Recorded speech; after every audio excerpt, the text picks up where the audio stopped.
Welcome to Southern Salon Podcast. I'm Amy Clark Spain. And I'm Brittany Robertson. And we're glad you're with us. And if I'm being honest, Brittany, we've been talking now for about half an hour before I even hit the record button. And we were talking about just how we don't want to start out on a negative note because there's so many things that we can count. You know, we can count so many blessings, but just to let our listeners know, we were talking about the stressors and just the seeing posts from students, for example, about how they're just not dealing well with COVID and the way classes are going. And then we were talking about the holidays and it's just feeling burdened about this is just going to be a very different season. Yeah, you're right.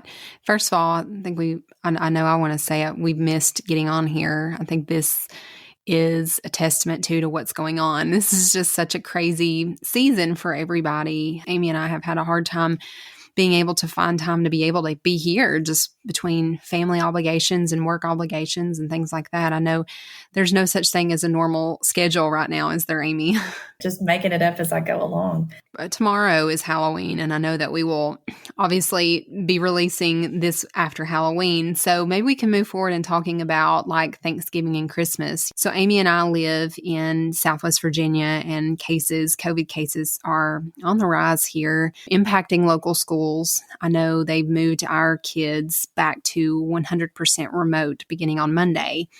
And, for the next couple of weeks at least. And that really puts us close to Thanksgiving and getting into the Christmas season as well. And Amy and I were just kind of talking about how this is going to look and how we can navigate it. And really, I guess, Amy, we could say the purpose of this podcast is to talk about how we can stay hopeful and how we can make it as special and meaningful for our families as we can, despite everything that's going on. Would you agree? So does that mean that your kids are both going to be home? Yes. Or you've got 3 kids, but I mean your 2 in-school kids are going to be home? Yes, starting Monday.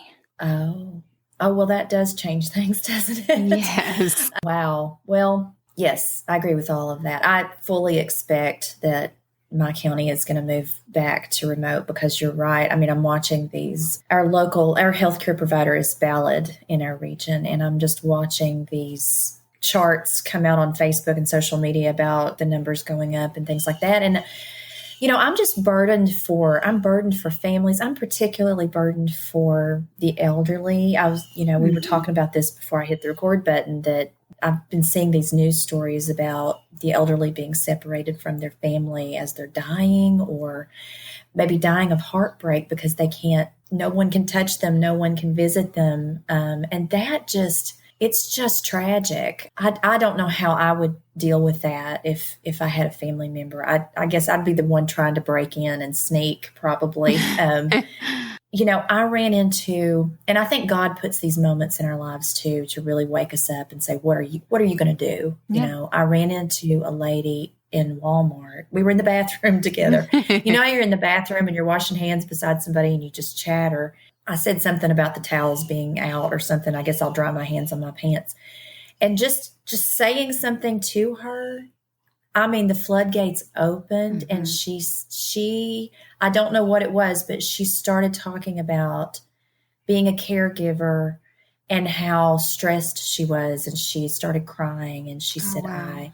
I think she just needed someone to listen to her in that moment. And I happened to be there, but I do think God causes us to intersect with people. And I did. I stood and I listened. I cried with her, and she said, I know I'm jaded, but I feel like people don't care. I feel like I'm carrying more of a load than normal because other people don't care. Yeah. And I just don't see, she said, people want to stay in their houses and not do anything.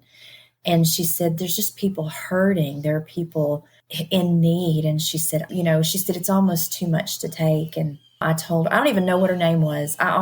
We talked, and I said, I will pray for you. And I said, I said, I know that you're doing way more than you even realize you're doing. Oh, yeah. I said, it sounds to me like you are making a difference. And I said, you've already made a difference in my life just talking to me. I haven't forgotten about her. That was a moment. And it's just those moments like that I think really make me aware and get outside my own issues Mm-hmm. about the season and the difficulties, Yeah, absolutely. And a holiday season can be hard for people anyway. This is just adding another layer, I think. But gosh, Amy, listening to you talk about that, my wheels are turning and I'm thinking that is going to be one group, one population, talking about elderly folks, talking about shut-ins and people like that. That's going to be one group that's really going to be hit hard this holiday season.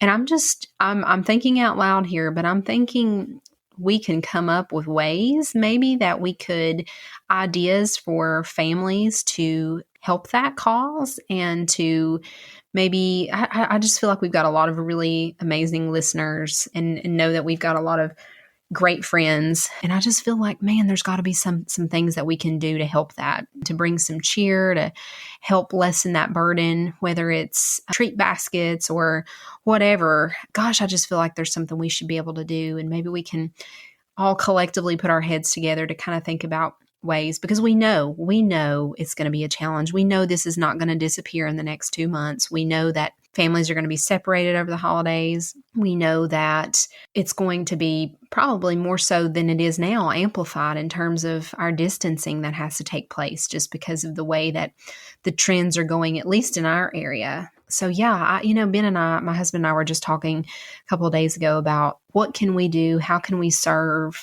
Amy, just talking to you, that you've just laid a kind of a burden on my heart for that population. Hold me accountable, Amy. That's something I think it's a burden on me right now. So we need to maybe chat more about that and see at some point and see if we can come up with some ideas. I think that's a really great opportunity to help a group of people that are going to be struggling a lot this holiday. I would appeal to our listeners. We have an Instagram page, Southern Salon Podcast, and we have our own Instagram pages. Please reach out to us and give us your ideas. Drop us a message and let us know if you know of any organizations, particularly here in Central Appalachia, that are specifically serving the elderly or serving shut-ins, that are doing things to try to help with this particular issue and looking ahead to the holidays. We want to see how we can help. Put us in touch with people we can talk to, put us in touch with organizations, because I'm like you. I mean, God lays burdens on our hearts for a reason. And maybe this is one of the things that we need to think about. If we can't celebrate in traditional ways with our families and friends, well, then let's do something else. Yeah. Let's help other people. And I mean, that's something we do anyway during the holidays and hopefully all year long. I saw that news story yesterday about a daughter who couldn't visit her father, who was a World War II veteran, and they were in the nursing home, and he literally died of a broken heart, she thinks, because they could not. She said, I hadn't physically seen him for months, because I couldn't go in. And so I really don't know what the answer is. I think too, and this is really a time we need to be thinking about healthcare professionals and caregivers as well, because they're stressed. And I mean, maybe we can talk to some of our friends in the healthcare profession and get their advice as well, because they're right there with them. Absolutely. And they not only have to be the healthcare professional, but they have to stand in place of the family. Yeah. Yes. And offer the kind of nurturing that family can't in this moment. And so we can't forget them as well. I mean, there's so much and so many. There's a lot of ways, a lot of people that are going to need extra hands and hands up and extra love this season. So, and one of the things, one of the ways that I always say, one of the ways that we can change the world is really to start in our homes, and talking about how we can make special memories in our home and make our homes as joyful as possible during all this craziness. Amy and I were talking before we started recording, and she was telling me about just this amazing, I just thought this was such a great idea that her and her family are going to do for Halloween. It's totally untraditional for what you would normally do on Halloween night, but I just thought it was such a good idea.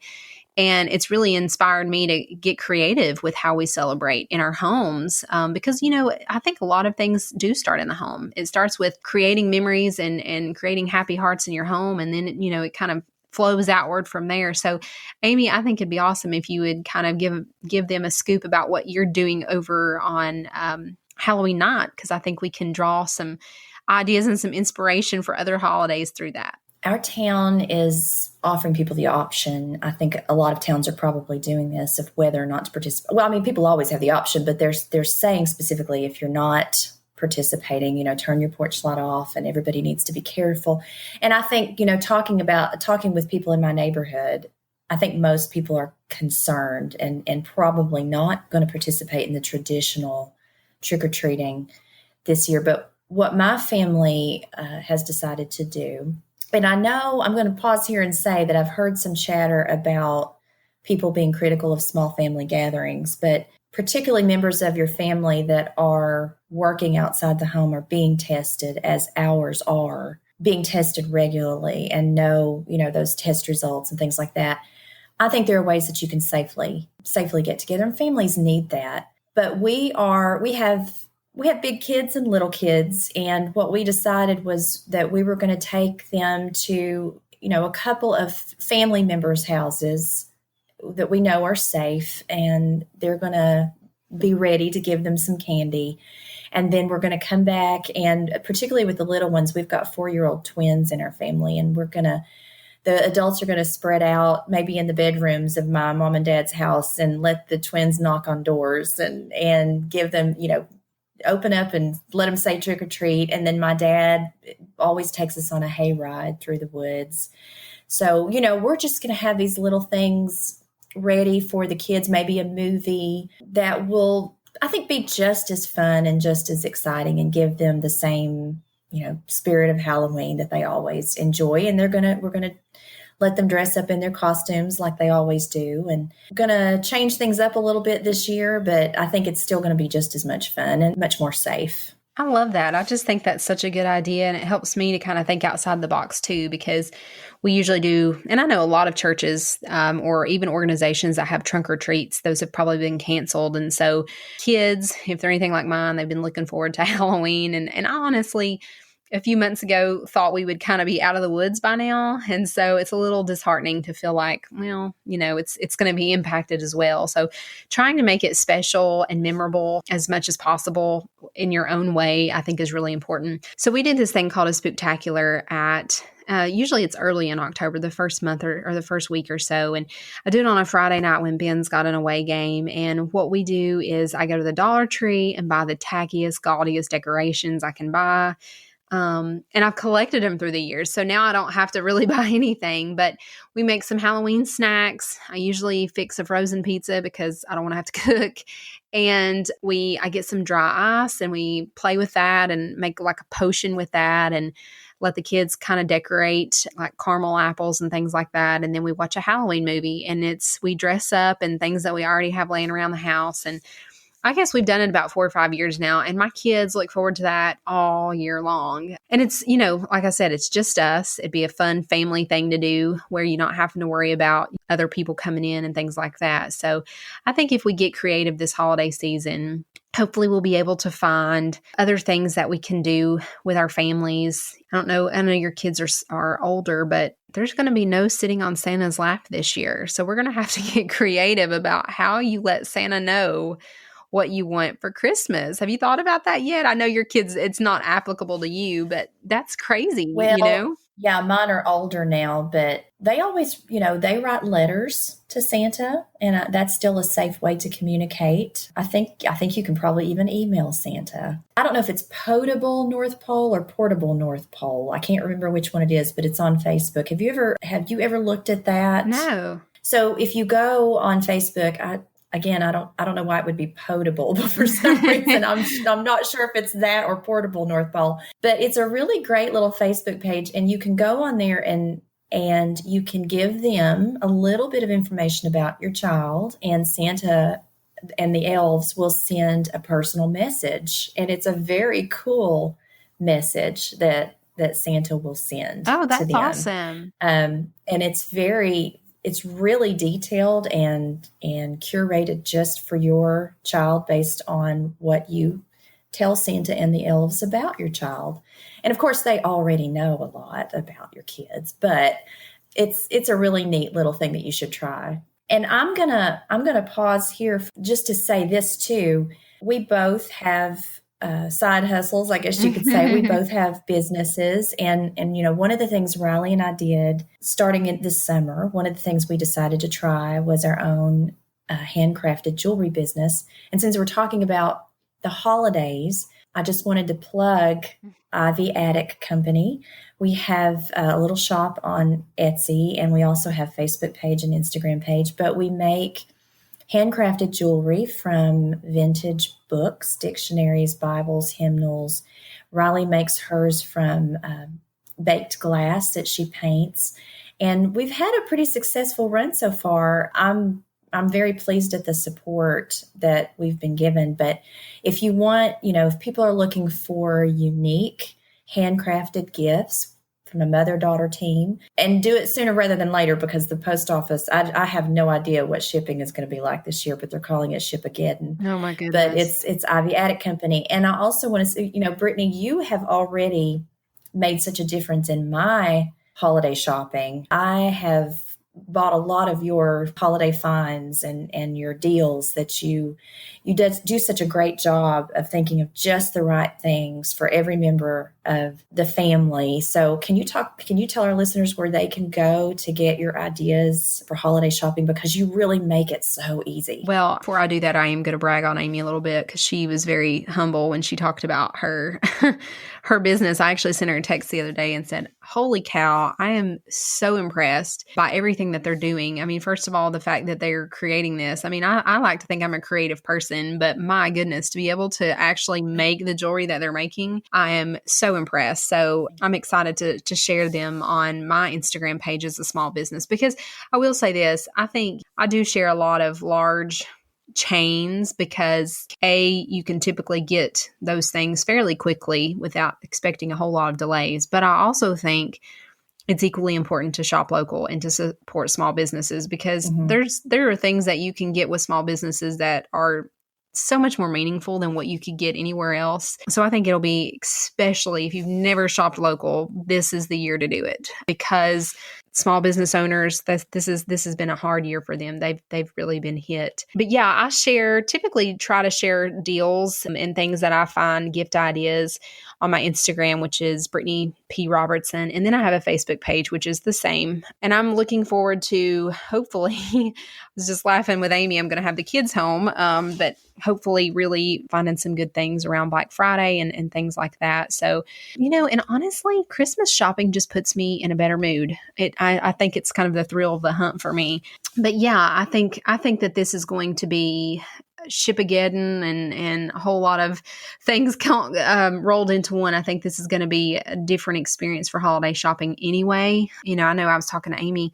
I ran into her at Target yesterday and I told her, I don't think our Target shelves have been stocked fully since March. So I was kind of concerned about, availability of products and shipping and things like that. So I got to jump on it early, and it's all the more reason, I think, for especially like you're talking about shopping locally and small businesses, those folks will need extra time to be able to get things out too. So I think if you can shop early and get it done, I think we're all going to be a little less stressed as the time gets closer. I don't think there's going to be any last minute overnight shipping happening the week of Christmas. Do you, Amy? No, I noticed that shipping rates went up because it's costing more for me to ship out to my customers. So I would appeal to people who are shopping on Etsy and other places to be patient and understand that those business owners can't control how fast things are shipped to you. Like it's just not, it's going to probably be a bad year in terms of shipping, but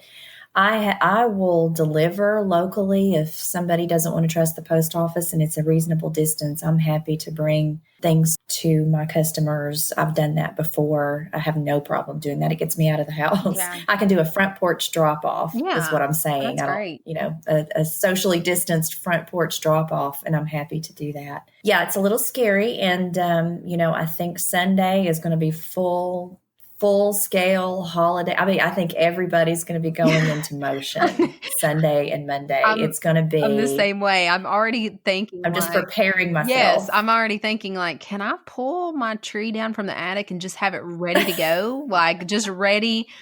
when the clock strikes 12:01 on Saturday night, we're just going to be fa la la la la and all over our house, because I have always put my tree and my holiday decor up early just because I like to enjoy it longer. I'm not trying to skip over Thanksgiving when I'm doing that. I just think Thanksgiving is prettier with Christmas lights. But I think there's going to be a lot of people that are doing that earlier this year just to try to bring some cheer and some joy. And going back to kind of what Amy and I were talking about, we'd love to hear from you all, not only about ideas and ways that we can serve and help those that are less fortunate, those elderly, those folks that are shut in, but I'd love to maybe compile a list some way of holiday ideas that are maybe non-traditional, things that we're going to have to do to think outside the box in ways that we can make this holiday special and meaningful.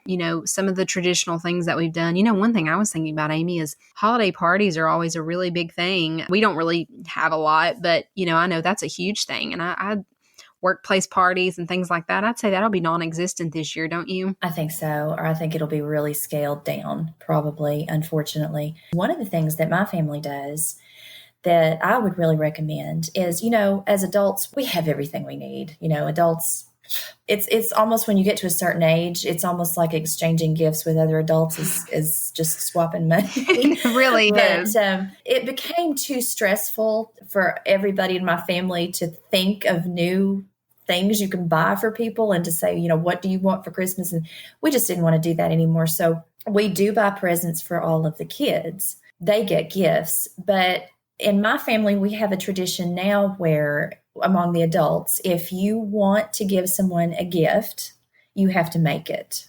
Oh. But there's no pressure. There's absolutely no pressure to do so. Nobody's feelings get hurt if somebody makes gifts for everybody and that's not reciprocated. Nobody's feelings get hurt because we know how busy we are, and we know that not all of us, we're on different schedules, and not everybody has time or ideas to do that. But in the past, of course, I've made jewelry. Brian cut a tree down in our backyard one year that had to be cut, and he made the most beautiful, my husband is very talented. He made the most beautiful hiking sticks, and he cut them to everybody's height, to the correct height, like where you would hold it. That is so and cool. He lacquered them, and he wrapped, he made loops at the top so you could hang it on a peg. But they were the most beautiful hiking sticks. Made one for everybody in the family. And I'll share these on my personal Instagram. I love to share my ideas, and I know you have great ideas too. I loved watching your Christmas ideas. Another thing that I did one year for the men, it's hard to think of handmade gifts that work for both men and women. The hiking sticks worked really well that year, but I got these $3 toolboxes, and you can find them at the Dollar Tree or you can find them at Walmart. These $3 toolboxes, and I used my Cricut, and I put the word Snackle Box on top. Instead of Tackle Box, I put Snackle Box, and I filled it full of favorite snacks. That is genius. That's a $3 plus gift, but it is so personal and so perfect. And the men loved it. Like, they keep their Snackle Box, beside the recliner. And somebody asked me if I was going to refill his Snackle Box this year for Christmas. But we made handmade treats. Please share that on your Instagram account, because I want to see what that looks like, and I want to do that. That is awesome. Something like that would be great for shut-ins and people. Ooh. I know you have to be careful with food. You can't but you wouldn't have to just put, it wouldn't just be food. You could put books. Yes. You could put you could put crafts in there. You could do a whole lot of things with that's one of my favorite things that I've done. My mom has made everybody barn quilts this year. Just these beautiful, I can't even imagine doing something like that, but I get my craftiness from her. Yeah. And so that's what my family decided to do. And it really took a lot of pressure off of, when am I going to get so-and-so? Yeah. It's such a joy to make. I made people t-shirts one year, just t-shirts that I knew with my Cricut that I knew that they would like, with design. My brother loves Volkswagen Beetles, and he's got one that he's restoring. So I made him a t-shirt with a vintage Volkswagen Beetle on the front. Yeah, that's what we do. And we love it. It's, it's exciting every year to think of new things to try to make and do. But again, we don't put pressure on each other for that.